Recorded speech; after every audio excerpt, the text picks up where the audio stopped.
हर रोज़ बारिश हो रही है, हर रोज़ टेस्टी खाने का मन करता है, तो क्या आप रोज़ पकोड़े बनाओगे? ऐसा मेरे बच्चों ने कहा। मैंने कहा बिल्कुल नहीं, आज हम बनाएंगे सिर्फ़ और सिर्फ 2 चीज़ों से ढेर सारे कटलेट जो कि हमारे परिवार के लिए बनके तैयार हो जाएंगे। तो यहाँ पे सबसे पहली चीज़ लेनी है हमें आलू। आलू आप अपने परिवार के हिसाब से, अगर आपके घर में ज़्यादा सदस्य है तो ज़्यादा आलू ले। और हाँ, ये बॉयल्ड आलू है, मैंने बॉयल करके छील लिए हैं इनको। अब जो कद्दूकस है, कद्दूकस के जो मोटा वाला साइज़ है उस तरफ से मैं इनको कद्दूकस कर लूँगी। पतली वाली साइड से आलू कद्दूकस नहीं करने हैं, वरना वो आटे की तरह हो जाता है, कुछ ज़्यादा ही पतले होते हैं। हमें सिर्फ मोटी साइड से करना है।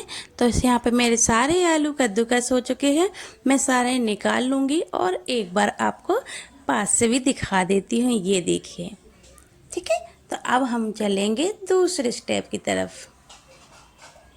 अब यहाँ पे मैंने थोड़ा सा लिया है धनिया। धनिया की जगह आप कड़ी पत्ता भी ले सकते हैं या कस्तूरी मेथी भी ले सकते हैं। यहाँ पे ले ली है मैंने 1.5 से 2 हरी मिर्च छोटी छोटी, और इन्हें बारीक काट लिया है। धनिया थोड़ा मोटा ही काटा है। और इसके बाद हम ले लेंगे यहाँ पे लाल मिर्च, घर की कुटी हुई है ये मोटी वाली, तो इसे कुटी मिर्च जो बोलते हैं वो है, बहुत ज़्यादा तीखी है। 1 चम्मच ली है। 1 सवा चम्मच ले लिया मैंने धनिया पाउडर, ये भी घर का ही पिसा हुआ है, इसीलिए इसका कलर आप देखेंगे बिल्कुल नेचुरल है, कोई मिलावट नहीं है। और साथ में ही ले लेंगे हम नमक स्वाद अनुसार। नमक आप अपने हिसाब से डालें, वैसे मैंने 1 चम्मच लिया है। तो ये सारी चीज़ें मैं ऐड कर दूंगी इस आलू में। नमक तो आप स्वाद अनुसार डाले ही डाले, मसाले भी अपने हिसाब से डाले, कम ज़्यादा आप कर सकते हैं। वैसे ये परफेक्ट टेस्ट जो आता है, ना ही कम होगा ना ही ज़्यादा होगा, इतने मसाले मैंने डाले हैं, एकदम परफेक्ट बनेगा। तो यहाँ पे मैंने मैदा दिखाया था, अभी आपको मैदा लिया है। सबसे पहले मैं आलू पलट लेती हूँ क्योंकि ये प्लेट मेरी छोटी पड़ गई। तो ये मैंने मैदा लिया है और मैदा मेरा है आधा कप। तो हम आलू के इस मिश्रण में मैदा थोड़ा थोड़ा करके डाल लेंगे, और पहले मैं आधा ही डालूंगी, मतलब 1/4 कप ही डालूंगी। आधा कप मैदा है टोटल ये मेरा। इसकी जगह आप कॉर्नफ्लोर भी ले सकते हैं, पर मैदा का एकदम अलग टेस्ट आता है। और इसे हल्के हाथों से डो बना लेंगे। और एक बात का ध्यान रखें कि डो को आपको आटे की तरह नहीं गूंथना है, बहुत ज़्यादा जोर नहीं लगाना है। जितना आप गूँथेंगे ना उतना ही ये डो हमारा पतला होता जाएगा, और आपको मैदा ज़्यादा डालना पड़ेगा और क्रिस्पी भी नहीं बनेंगे। इसीलिए मैदा थोड़ा थोड़ा डाल के बस इसको इकट्ठा करना है। हमें बहुत ज़्यादा मसाला नहीं है या रोटी नहीं बनानी। ये देखिए मैंने इकट्ठा कर लिया है यहाँ पे, और ये थोड़ा चिपचिपा हो रहा है, और होगा ही। अगर आपका आलू रात का उबला हुआ है या आलू ज़्यादा गीले हो गए तो चिपचिपा होगा, कई बार नहीं होता है। तो आप इसकी टेंशन ना लें। अभी यहाँ पे एक प्लेट में ऑयल लगा लें। इसके बाद थोड़ा सा पानी ले लें, क्योंकि हमारा डो है वो थोड़ा सा पतला बना है, इसीलिए अब हथेली पे आप थोड़ा सा पानी लगाएं इस तरीके से। ये देखिए, आप अपने मन पसंदीदा की शेप बनाने के लिए जितना आपको कंफर्टेबल डो लगे, बड़ा शेप बनाना है तो ज़्यादा डो ले ले, और कम छोटा शेप बनाना है तो कम ले ले। तो मैं यहाँ पे इतना ले रही हूँ, ये देखिए आप देख सकते होंगे। और इसे हल्का सा लड्डू की तरह घुमा दें।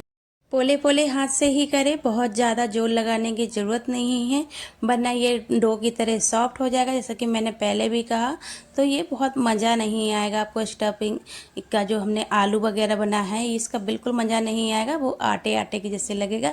और देखिए मौसम कितना बढ़िया हो रहा है। अभी थोड़ी देर पहले यहाँ बारिश हो रही थी, तो मैं अभी यहाँ पे ना बारिश दिखाने के चक्कर में नीचे पेड़ा रख दिया था, मैं वापस से उसी को उठा लूँगी और इस तरीके से ये देखिए पेड़े की तरह बना दूँगी गोल गोल। ये देखिए बिल्कुल जैसे गुलाब जामुन को हम शेप देते हैं ना, वैसे ही गुलाब जामुन से थोड़ा सा बड़ा रखना है इसका बॉल। तो अब नेक्स्ट भी मैं इसी तरीके से एक और आपको बना कर दिखा देती हूँ। ये देखिए, इस मसाले को आप मैदे से भी बना सकते हैं, कॉर्नफ्लोर से भी बना सकते हैं, ब्रेड से भी बना सकते हैं, पर यकीन मानिए मैदे का ज़्यादा अच्छा टेस्ट आता है। और सबसे बड़ी बात जो कि मैंने आपको पहले भी कहा है, सिर्फ एक ध्यान रखना है कि हमें इसके डो को मसलना नहीं है, हल्का हल्के हाथों से, पोले पोले हाथों से इकट्ठा करना है, तो उससे हमारा क्रिस्पीपन आ जाएगा, वरना तो वो बहुत ज़्यादा सॉफ्ट सॉफ्ट बनते हैं।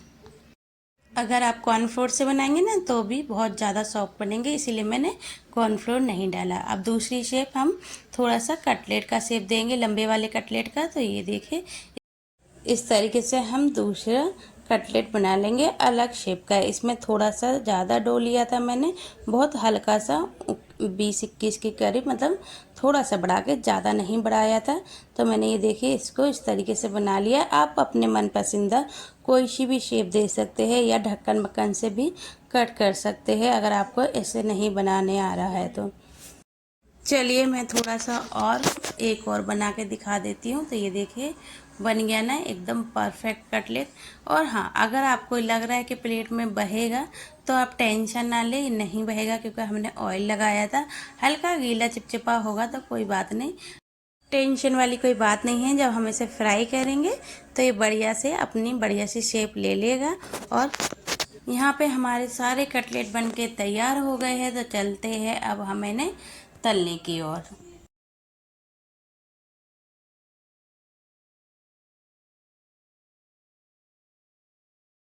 कढ़ाई में ऑयल डाल के मैंने पहले ही मध्य आंच पे रख दिया था गरम होने के लिए, जिससे कि हमारा टाइम वेस्ट ना हो।